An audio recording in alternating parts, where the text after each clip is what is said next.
I appreciate the opportunity. Thanks to Patricia Wilson, Cornell alum, thanks to Catherine, Cornell alum.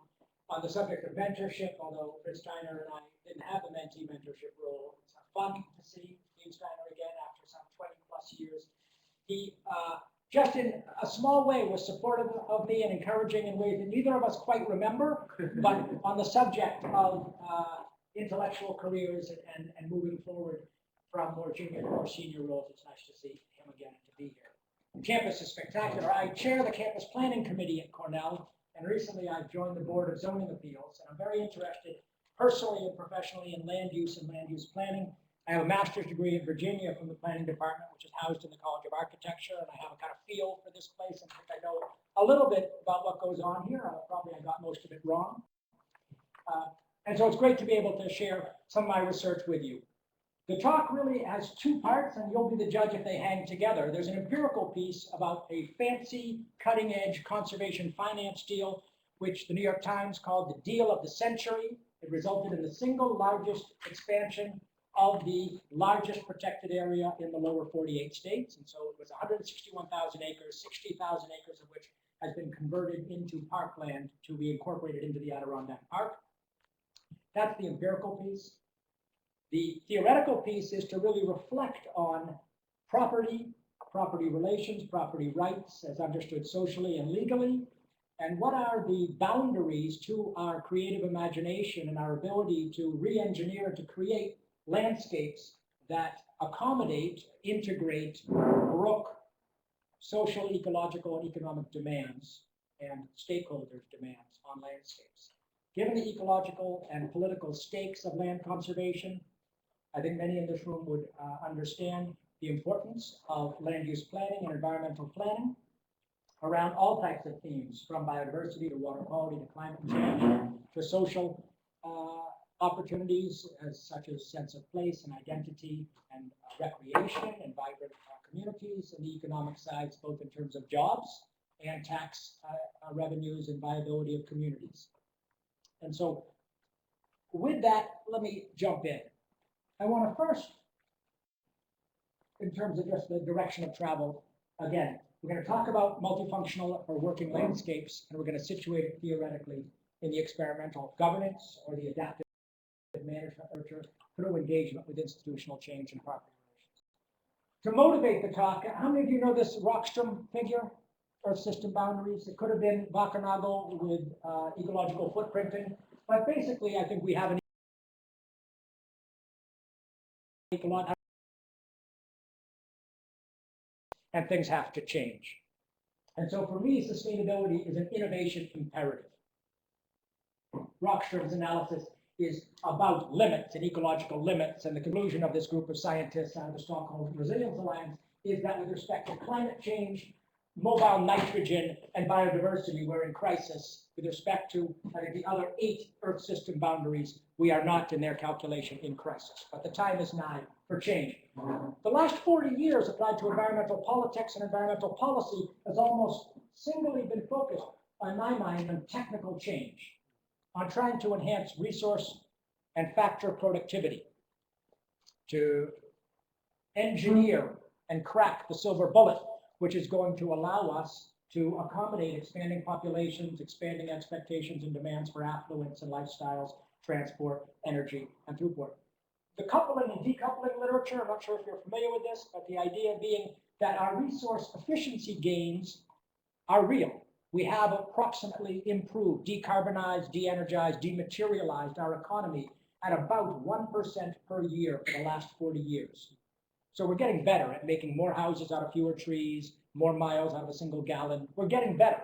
That's the good news. The bad news is that the increase in population and the increase in buying power, basically wealth creation, swamps those efficiency gains. And that's the difference between relative decoupling and absolute decoupling. So yes, we are getting more units, or let's say fewer units of environmental degradation for every unit of economic growth. That's the good news. The bad news is we have so many units of economic growth we can't keep up.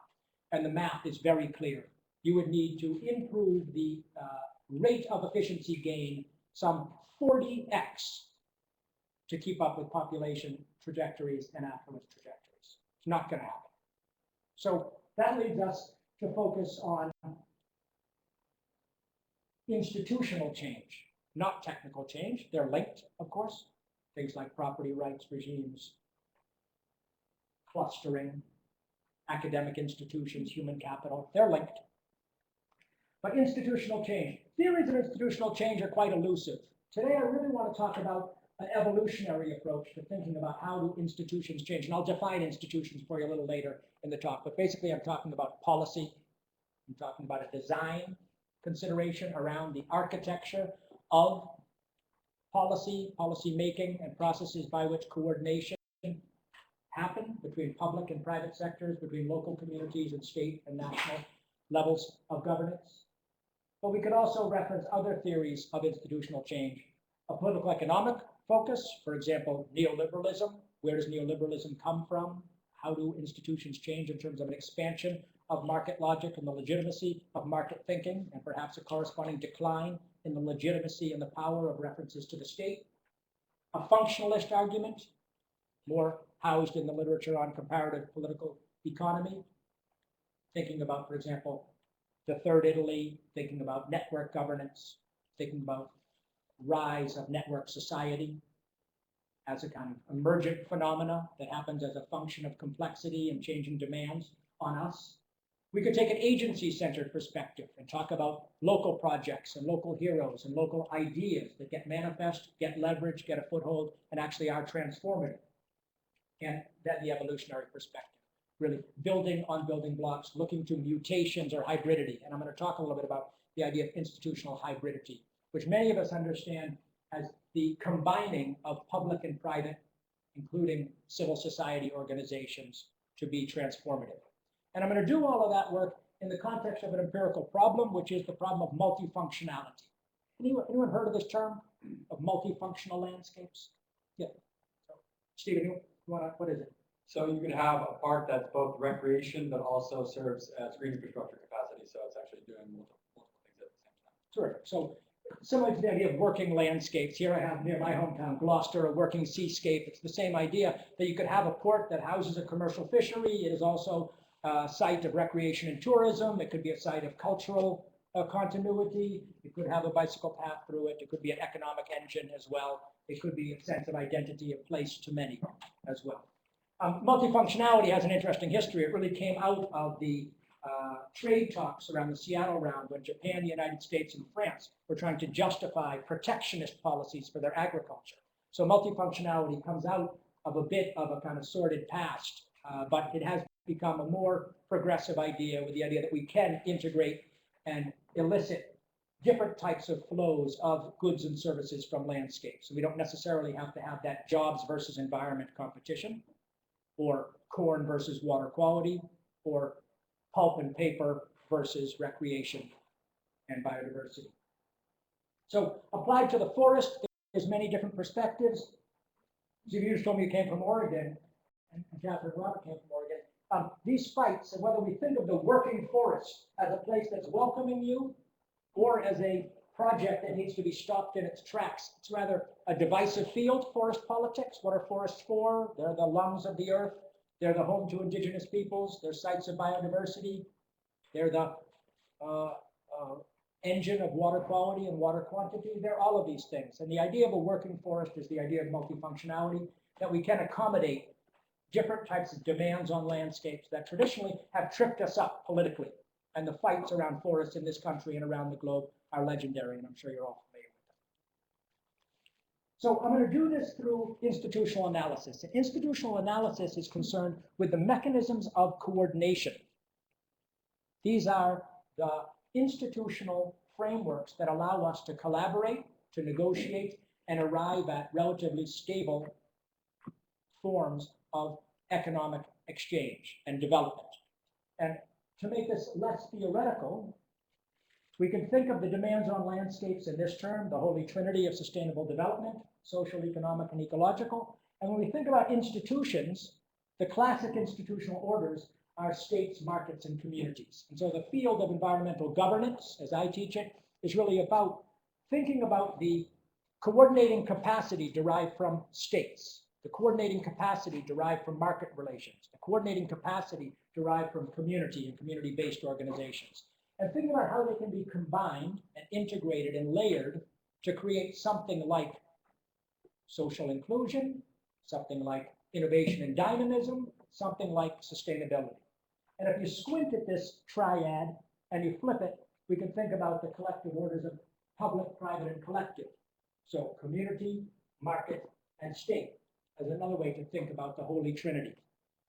And if you just array them like this, we can think about policy levers we can pull, and classically the levers are love, fear, and money. When we think about how can we elicit certain behaviors and elicit certain outcomes, we can rely on the market, we can rely on the state, we can rely on communities. And of course, the name of the game is not to pick your tribe, dig in your heels, and fight the other tribes.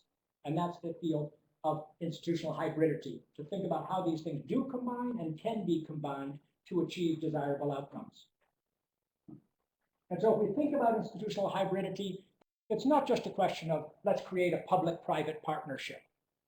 That's a rather established idea and a functional way to do things. But from a more academic or theoretical way to think about what's going on when we draw on the coordinating capacities of states, of communities, of markets, is we're combining coordinating capacities, we're combining knowledge and innovation capacities, and we're combining the legitimacy that's derived from working with and through these different types of organizations. So when we draw on the authority and the resources of the state, and we combine it with the authority and the resources of communities, in theory, we realize synergies, we realize payoffs, we realize complementarities, there's some dividend. That's the upside of hybridity. Many of you would recognize the hybrid corn. Grows faster, more disease resistant, uses less water, higher protein. Through the evolutionary metaphor, the genetic metaphor. And much of the governance literature, much of the policy literature is about this search for the dividends, for the combinations, for the ways to layer and integrate and realize productive tensions and complementarities between different institutional orders. But the downside is the possibility that some of these experiments, some of these combinations are sterile. They're evolutionary dead ends. So if we only think optimistically and we're boosters and we're excited, all of that's justified about can we and how can we experiment and play with the building blocks of institutions to create governance arrangements to realize our ambitions. But some of those experiments are going to run afoul and they're going to be stopped dead in their tracks. Now, when we talk about sterility or evolutionary dead ends, I think there's two kinds. One is a good idea that somehow is thwarted. It's stillborn. It's unable to be scaled up. It's unable to be reproduced. It's unable to be exported and realized in a different context. And in some cases, that'll be a crying shame. And the reason for it not being scalable or reproducible, I want to talk about toward the end of my talk. But there's a second kind of dead end, and that's a dead end through democratic practice or through accountability. And that's the good news. When we have experiments that run afoul of our values, they're regressive, they fail to be socially inclusive, they don't contribute to sustainability, we want to see those ideas stop dead in their tracks. The bad ideas have to be weeded out through science, through politics, through a variety of platforms. And so just to simply say that hybrids can wither on the vine, sometimes that's the good news, sometimes that's the bad news. As I tell my empirical story, I leave it to you to think about whether it's a kind of idea that should be continued, scaled up, and built, and reproduced and learned from, or if it's something that should be halted and dead in its tracks. So as we think about the reasons that institutional hybrids are hard to realize, and we think about the stickiness and the slowness and the inertia in policy processes, in governance, and in landscapes, I think we have to recognize that history matters. Just because some creative person, a student, a faculty member, a policy entrepreneur comes up with a good idea, they have to fight through lots of history. They have to fight through the fact that there's incumbents, and the institutional orders, the incumbent actors are not passive. They have power, they have resources, they have standing, and they often fight back. So the process of policy innovation and institutional innovation has to recognize that you don't parachute in with a blank slate. You have to work with or work through incumbents on the ground. Additionally, there's structural considerations that make it difficult to create and realize new ideas. In my case, new landscapes, new patterns of ownership, new patterns of access, new patterns of land use. So justifications and discourses, cognitive understanding of the what is the way things should be? What do I feel comfortable with? What seems foreign? What seems threatening? Those things have to be worked through by policy entrepreneurs. Additionally, you have administrative procedures and laws, which may make it difficult to realize an ambition. And oftentimes, the science and knowledge base is inadequate. And I'm sure we could expand on this list as we think about why don't we see more good ideas put into practice. Additionally, the switching costs are real, and the risks associated with experimentation and departure from the known, tried and true, even if it's lame, right? It may be safer and more comfortable than jumping off the cliff into something new. And there is a lot of inertia. And a last point, in line with the comment I made about democracy and science and ethical considerations being a blockade or a checkpoint for novel ideas about policy and about landscapes. Not all novel ideas are good ideas. In the academic setting, novelty is good, right? The stakes are low. Do an experiment, it fails, that's the good news, right? But in the real world, the stakes are a bit higher. All right. Did anyone want to make any comments or questions about this kind of theoretical platform which we're going to use to look at an empirical case? Does anyone want to ask clarifying questions? Are you going to somehow address how you kind of deal with fear and greed and get over to the love column? Well, the way I'm framing that, the fear and greed aren't necessarily, let's say, unattractive. The capacity of the state to strike fear into citizens in some ways, and I'm not a big law and order guy, but that's the good news, that we can use the rule of law, we can use threat of coercion, we can use threat of imprisonment, we can use threat of fines to elicit behaviors that we identify as desirable and to block behaviors we view as undesirable. Similarly, we can use money as an incentive to orient behavior and frame expectations for what constitutes civic behavior or progressive behavior.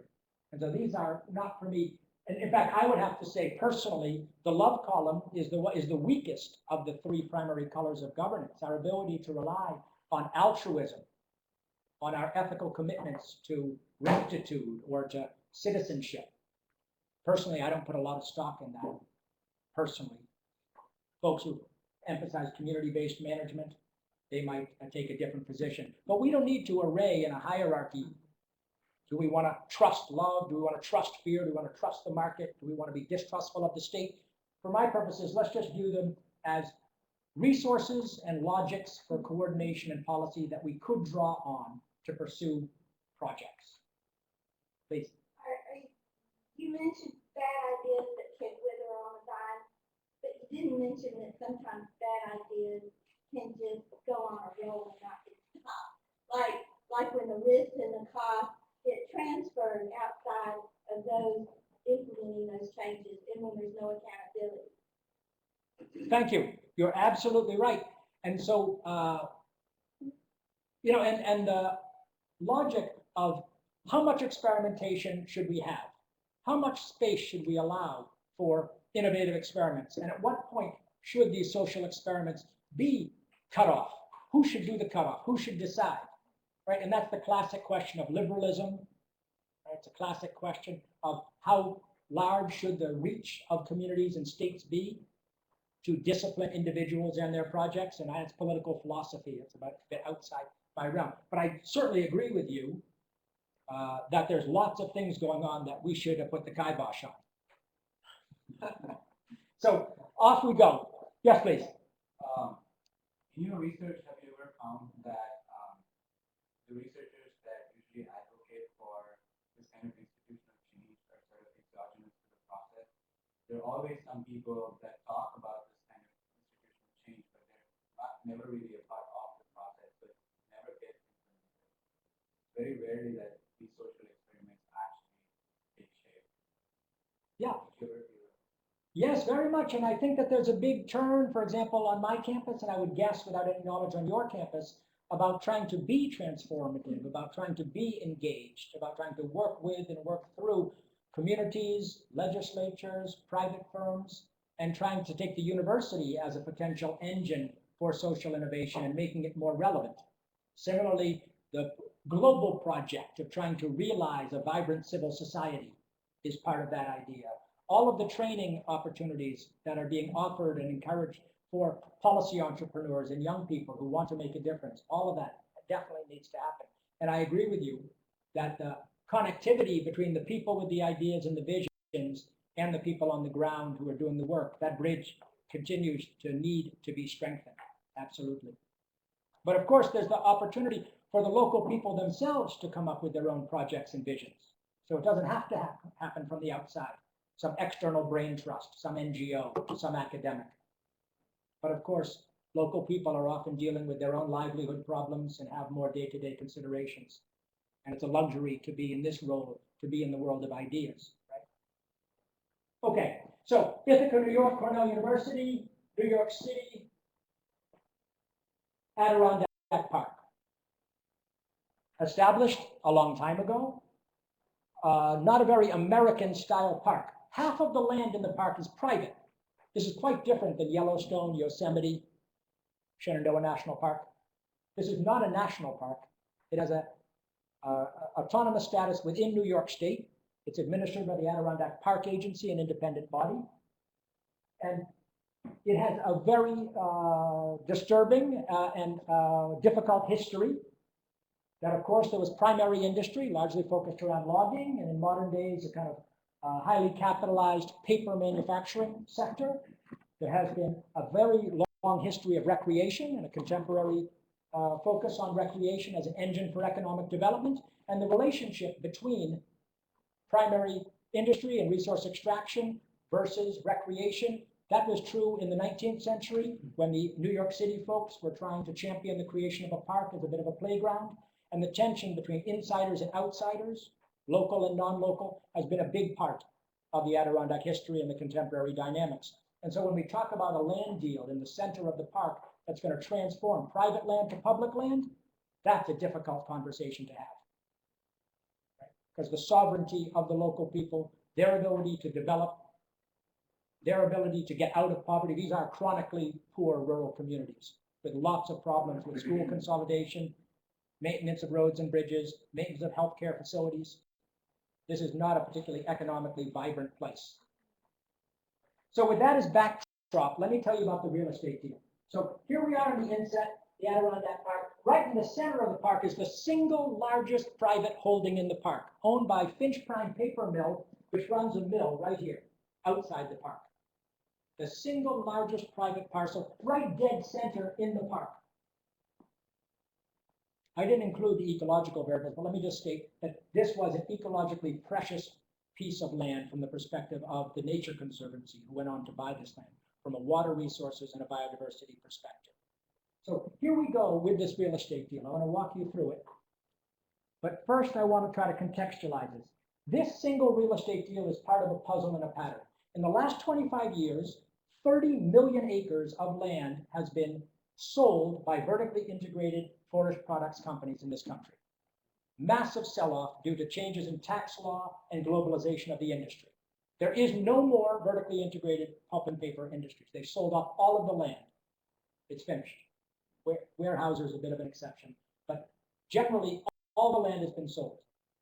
And 98% of that land went to institutional investors, private equity and REITs, real estate investment trusts. A very small percentage of this 25 million acres went the way of the deal I'm going to tell you about. So that just kind of puts this one real estate deal in a larger context. So here's the deal. The mill is purchased by, it's true, my only first cousin, private equity guy in New York City. No joke. I'll get to that in a minute. Him and his partners bought the mill and the land. They only wanted the mill.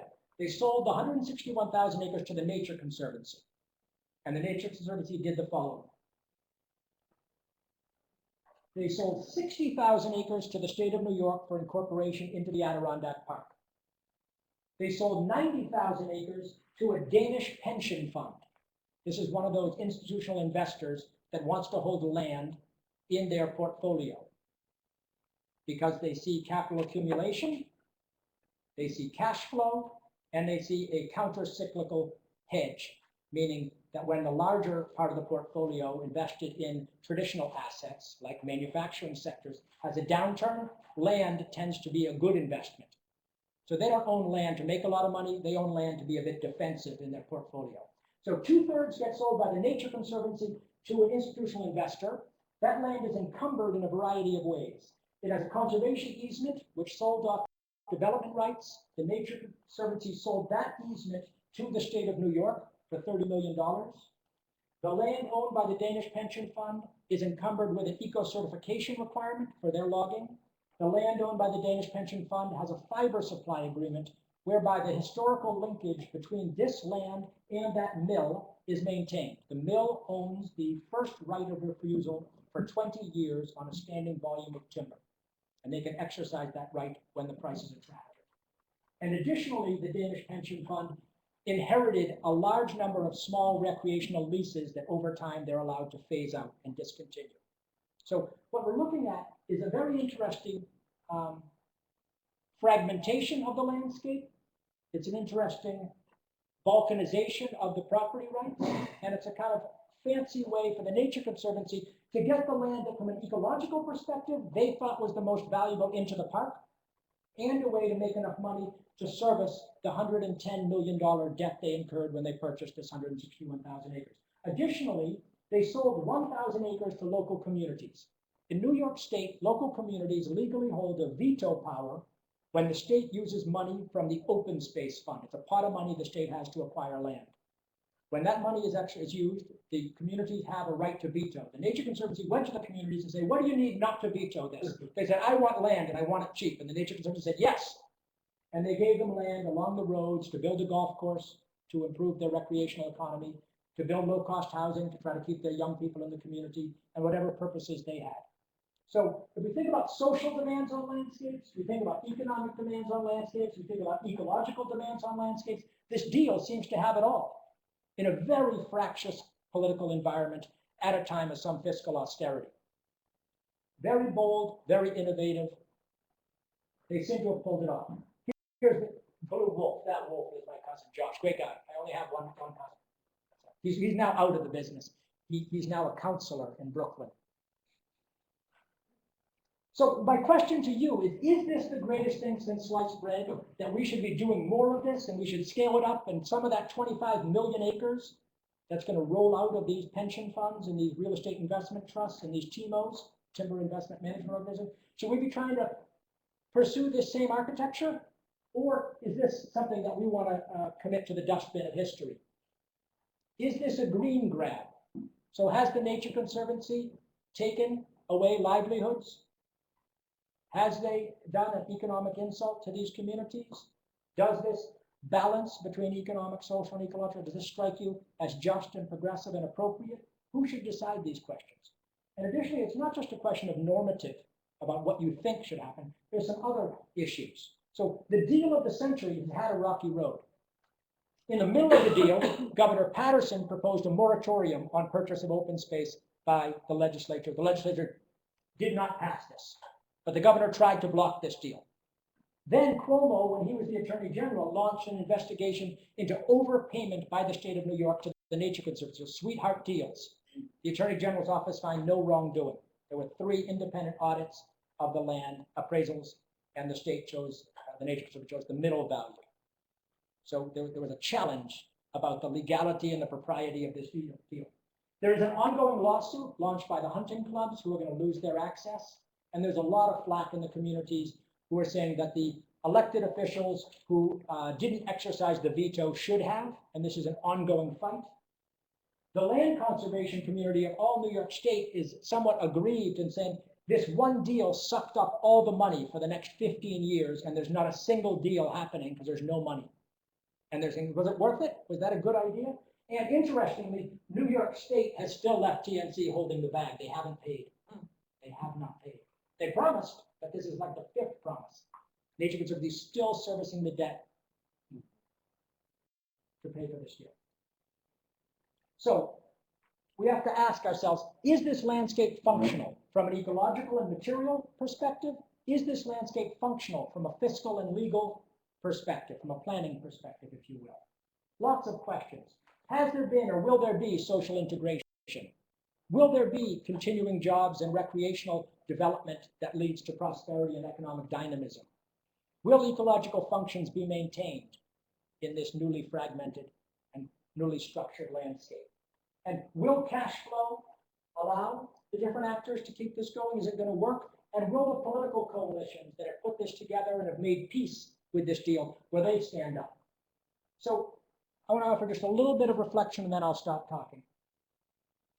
The institutions that I'm talking about can be understood as the formal and informal mechanisms that allow us to develop, allow us to maintain social coherence as well as ecological coherence.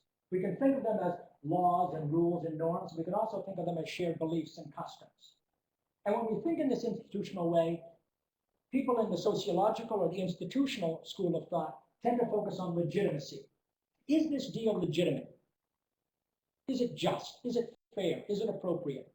Is it commensurate with our values or consistent with our values? And as we think about that, it leads us to a question of accountability. Don't get scared by this slide. Brandon Kraft, my PhD student, has put this together. We are currently mapping the information flows and the oversight responsibilities and rights in this newly structured landscape. All of these contractual and property rights deals trigger access and responsibility for disclosure of information. And we're tracking the pathways by which different actors in the landscape in this real estate deal can exercise oversight and accountability. And the question for us is this landscape going to be sufficiently networked, sufficiently integrated? Will the information flows in this newly created, highly fragmented, highly layered and complex legal and financial landscape, is it going to hold up? Will the legitimacy be maintained? Will there be checks and balances in the system? Because I think that if there is a failure of accountability leading to a failure of legitimacy, this is one way that this could be an evolutionary dead end. How many of you are familiar with the property rights idea of a bundle of sticks? Anyone heard that idea? Yeah. So social science have often thought of property and property relations as highly plastic, highly flexible, room for lots of creativity. And in the planning tradition, the transfer of development rights in New York City and the legal precedent for this and the use of easements and conservation easements is quite well established. As you saw in this real estate deal, they've taken the idea of partial rights in land to a whole new level. They've fragmented and balkanized the ownership and responsibilities of landowners in novel ways. And so it's interesting. Social scientists and planners generally, in my view, think of property rights as highly flexible and subject to imaginative and creative responses to how can we structure and craft landscapes. But interestingly, in the legal tradition, it's quite the opposite. According to the law, property rights are rather fixed and rather rigid. The legal doctrine of Numerus clausus holds that the law will enforce its property a very limited number of forms.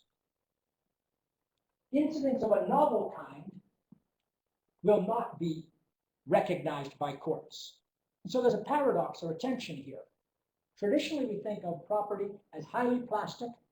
We can subject it to our creativity and any types of arrangements we can imagine and negotiate. Yet apparently the courts do not agree with this. Trivia question. Can anyone identify in this country, and it's not just this country, this is a phenomenon in Japan, France, Germany, they all restrict the forms of property relations. What is in the United States the most recent form of property that's been recognized in the last 35 years? Anyone know? What new form of property has been recognized, violating numerous clauses? Water. What is that word? Water. No, not water. It's a form of property relation. The answer is timeshare.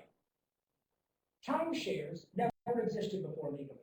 The idea that you could own a week in Sanibel Island That's new. That was crafted through the legislative process, not through the courts. That's a brand new form of property that now is recognized in all 50 states. Similarly, condominiums is a newly crafted form of ownership that never existed before. So while we say that the form of property is closed, the truth is through legislative process, we can create new forms of property. So the end. Is this a dead end? Will legitimacy trip this up? Will courts trip this up in their recognition or ability to recognize new forms of property? Or will this deal be a template going forward? So the last slide. The world of institutional innovation, the world of policy entrepreneurs is full of stickiness. Just because you have a good idea doesn't mean you can realize it. And it takes a lot of work, and there's lots of gatekeepers to get through. As we think about working landscapes and multifunctional landscapes and ways to integrate ecological, economic, and social ambitions, the question is this a way forward? Is this a scalable idea? Can it be adapted for different purposes in different places? Or is this a dead end? And should it be a dead end? And lastly, as we think about more generally institutional innovation, the role of planning, the role of sociology, the role of law, the role of economics, our ability to analyze these, our theoretical apparatus, our vocabulary is a work in progress. I think we're at quite an early stage.